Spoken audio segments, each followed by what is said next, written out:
Jar ज्वलंत उदाहरण होची विभाजन विषय कहतु कि बांग्लादेश राज्य आतंक राज चलती तार ज्वलंत उदाहरण अनेक वक्ता अच्छा बर्तमान विधायक महोदय आम मध्य पहुंच सारी अधिक समय नेबी नहीं अन्य वक्ता अच्छा ये वक्तव्य शेष कर धन्यवाद रामेश्वर भाई। आज आमर उच्च शिक्षा मंत्री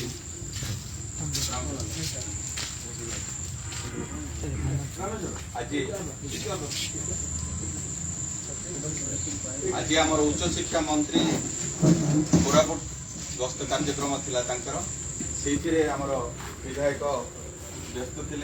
आसला जयपुर में विलंब कार्यक्रम सामिल है कार्यक्रम विलंब पहुंची से आम प्रकृत में बहुत दुखित भारतीय जनता पार्टी केवे भी एमती कार्यक्रम हुए ना समय आम बहुत पार्टिकुलर तेणु आपण मान बसई बेस समय से आम क्षमा चाहूँ आम गहन अच्छा आमर युव एला युव मोर्चार सभापति श्री विश्व त्रिपाठी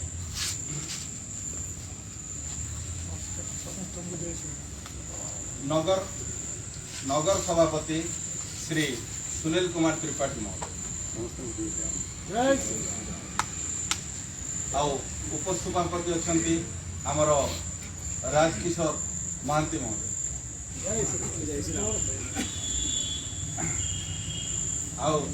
ये जो परम वैभवशाली राष्ट्र निर्माण करने जो नष्ट दुष्ट भ्रष्ट राक्षस को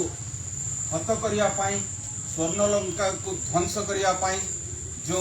राम सेतु निर्माण प्रयास चलती भारतीय जनता पार्टी ताईरे अनेक बानर सेना अच्छा समस्त परिचय दे हेब ना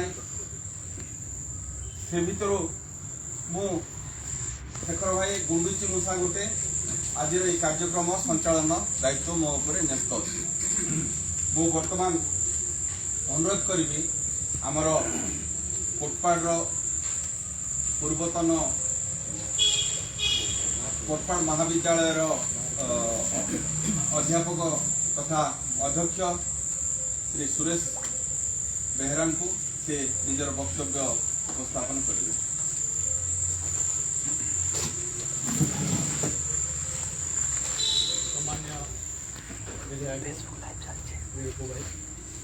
उपस्थित भद्रमंडली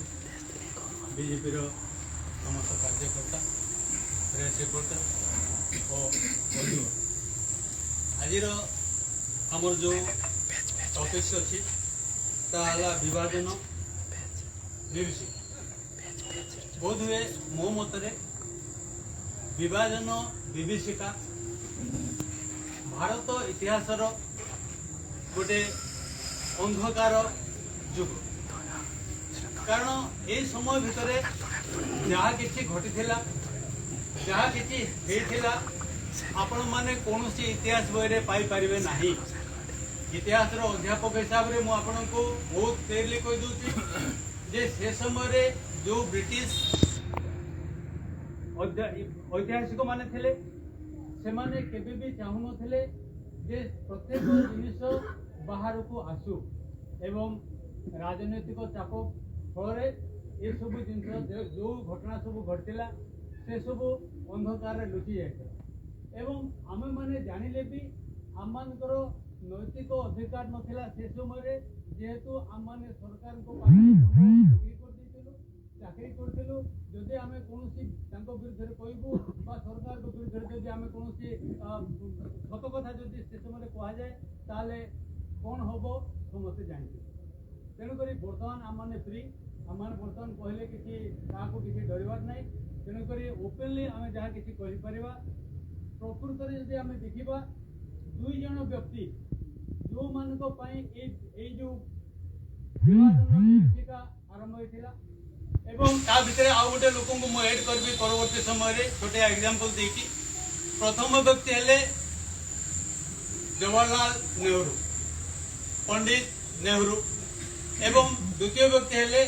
मोहम्मद अली जिना 1885 मसीह भारतीय जातीय कांग्रेस प्रतिष्ठित होता एवं 1906 मसीह मोहम्मद अली जिन्ना तांकर मुस्लिम लीग प्रतिष्ठा करथिले एवं 1935 मसीह जेतेबेले भारतीय आईन पास हेतिला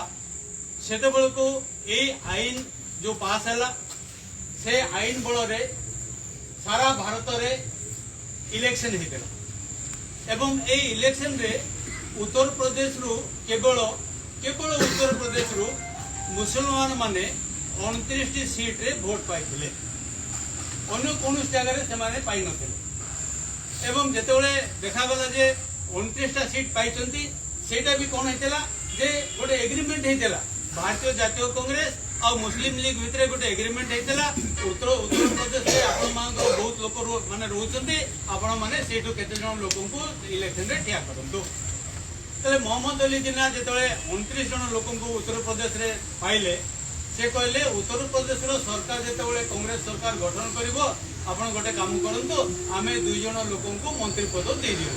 मुसलमान मान से समय रे भारतीय जातीय कांग्रेस याको टोटाली ऑब्जेक्शन करथिला याको देई न तो प्रथम सस्पेक्ट आरमाला मुसलमान मान को भितरे जे कांग्रेस हमको किछि दबो नाही दुईटी पोस्ट केवल से मागिथिले किंतु कांग्रेस रो जो नेता माने थिले स्पेशली कथा को मु जवाहरलाल नेहरू आउटराइट रिजेक्ट कर देथिले ना आमे माने कोनोसी जिंस दबु नाही मुसलमान को ता परवर्ती समय रे 1946 मसीह रे जेतेबेले ये हमर कमिशन भारत को आथिला केटा थिला हमर कैबिनेट मिशन प्लान थिला ए मिशन प्लान रे कोन थिला जे सेमाने कहिथिले जे भारतर एकता और अखंडता को रक्षा करी संख्या लोगों संप्रदाय स्वार्थ और सुविधा प्रति ध्यान देवा को से चेष्टा करथिले किंतु से समय भी कौन हेतिला भारतीय जातीय कांग्रेस इटा को एग्री जाइथिला किंतु परवर्ती समय रे किछि दिन गला परे जवाहरलाल नेहरू डिक्लेयर कले जे भारतीय जातीय कांग्रेस इटा को मानिबा को बाध्य न तापर कौन द्वितीय स्वर बाजिला काको मुस्लिम मान को बाजिला जे मुस्लिम माने कहले जे एमान को विश्वास करे होबनी एवं परवर्ती समय से कौन करथिले तांकर निजर गोष्ठी अलगा कर देथिले जातीय कांग्रेस तारु दूरी जाइथिले एवं से माने निजे चेष्टा करथिले केमति तांकर गोटे देश प्रतिष्ठा हबो इंग्रेज माने या चाहुतले मुसलमान माने तांको खाद्य